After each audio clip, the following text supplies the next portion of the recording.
You can't really have a LEGO Minecraft world without a mountain, can you?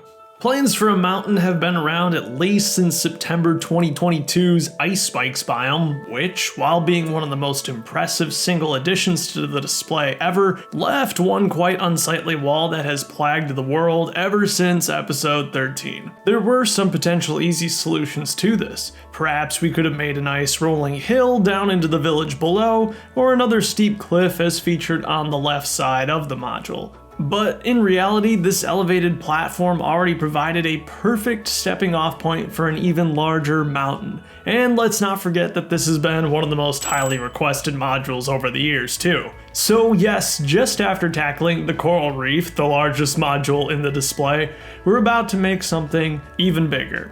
Strap in because we've got a lot of bricks to lay down, so hey, let's get to building.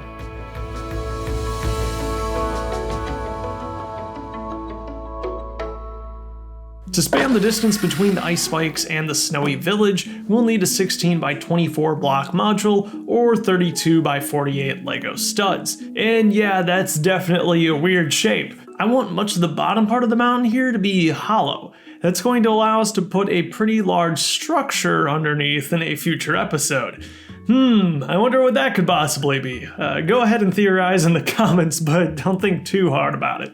Today, rather, we'll concern ourselves with what's above. I get to build this lovely, graceful arch to connect both sides here. And even if there isn't anything to add below it quite yet, I think it adds a lot of visual interest to this module all on its own. These large organic shapes in the terrain convert to LEGO quite well. Let me bring in the two neighboring modules here so you can get an idea of what's going on. The mountain's going to find itself directly between the snowy village at the front of the display and the ice spikes towards the back. This is all off on the far right side where most of the colder biomes have been put. We already talked at length about how the Ice Spikes module is a tall build to begin with, but that's not to say that the Snowy Village isn't tall. The back of the build actually rises over 10 studs off the ground. All this to say that there is going to be a lot of brick that goes into simply forming the foundation of this mountain. And that's all before we actually get to building the mountain itself. And to build that mountain, we're going to have some sort of platform to build upon. And that's why I'm installing these Technic beams here across. We'll be able to plate this off, and then it'll begin to resemble a much more familiar module beginning.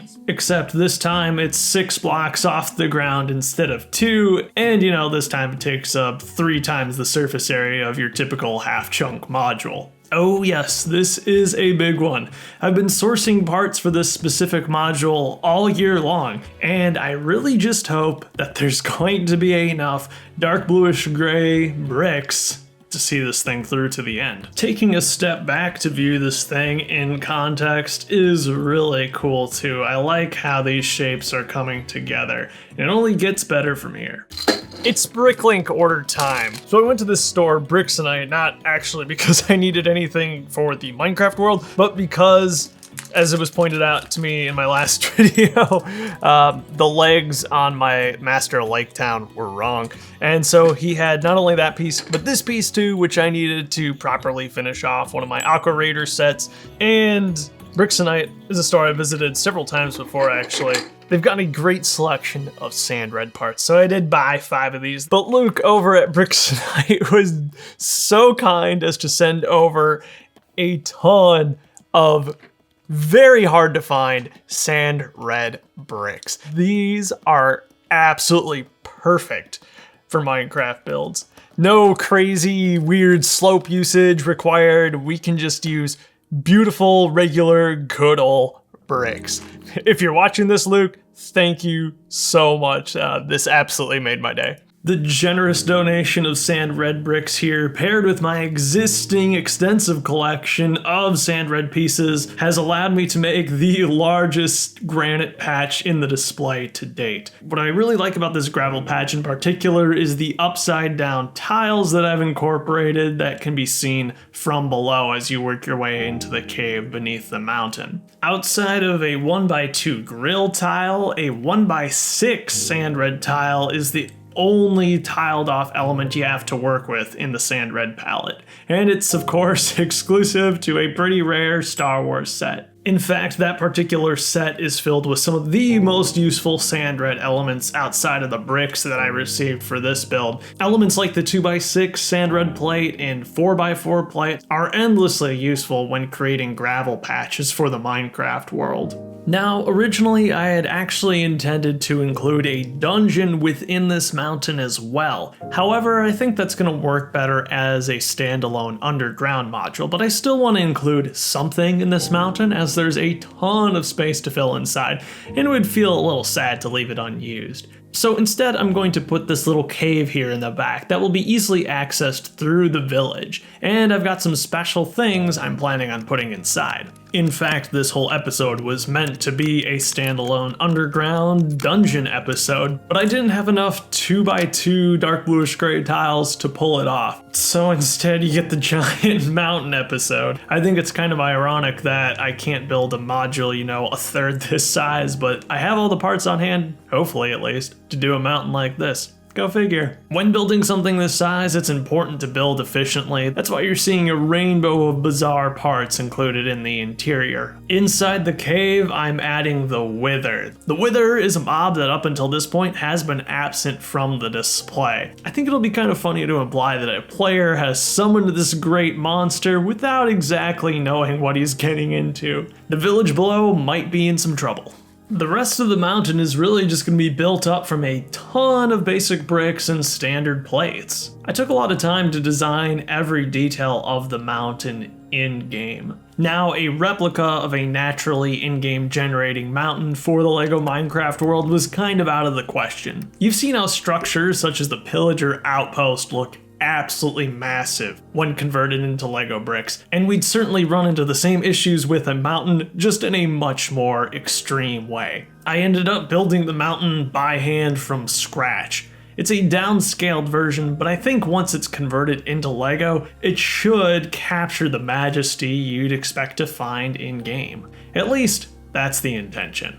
When it comes to this specific mountain biome, I've kind of chosen a mix between frozen peaks and jagged peaks. I love the shaping that jagged peaks provide, giving you some really sharp peaks on the mountain, but I also really like the snow and ice covered tops that you see in the frozen biomes. I hope you like this compromise, as it does allow me to bring all the best features of the mountainous biomes into one relatively confined location.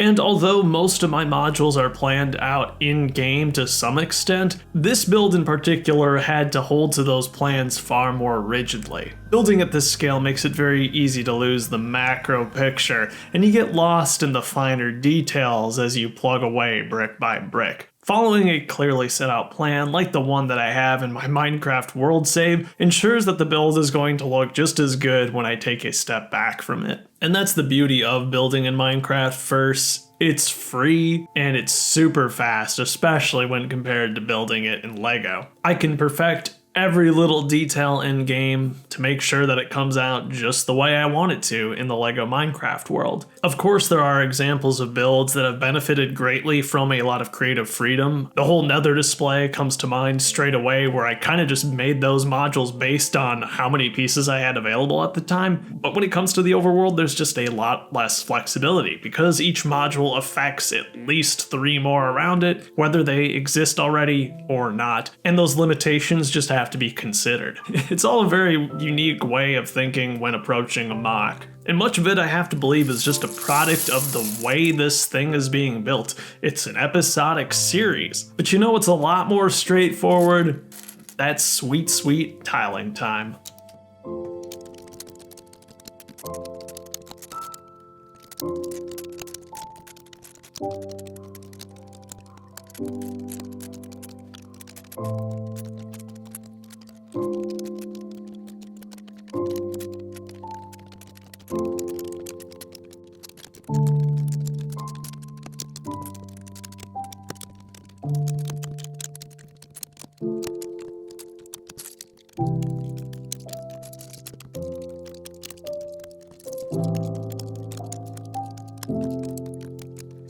Emergency bricklink order time.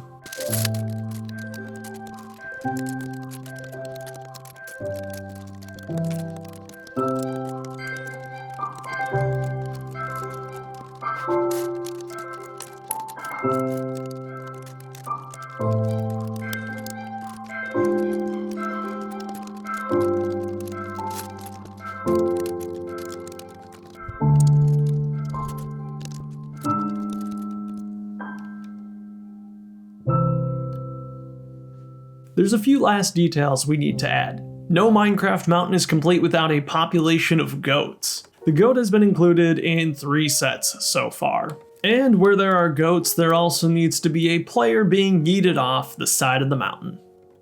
The finished model is quite glorious.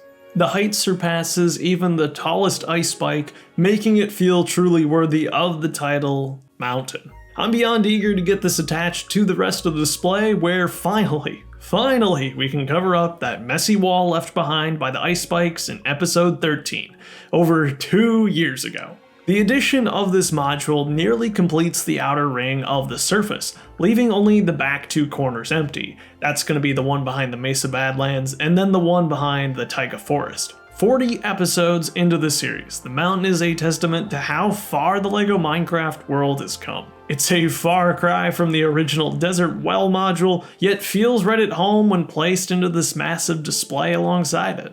With my dark bluish gray brick collection pretty much annihilated, an underground module for the next episode is probably out of the question. So instead, we'll be filling in a few of the gaps we've left behind while building these massive modules from the past few episodes. And one of them will include a fan favorite suggestion, the Herobrine Shrine. If you're interested in helping support the series as we get closer and closer to completion, consider becoming a channel member for just $2.99 a month. As a way of saying thank you, you'll be able to view the next episode right now, and you'll get access to future episodes at least a month in advance. But anyway, thanks once again for tuning in to another LEGO Minecraft episode.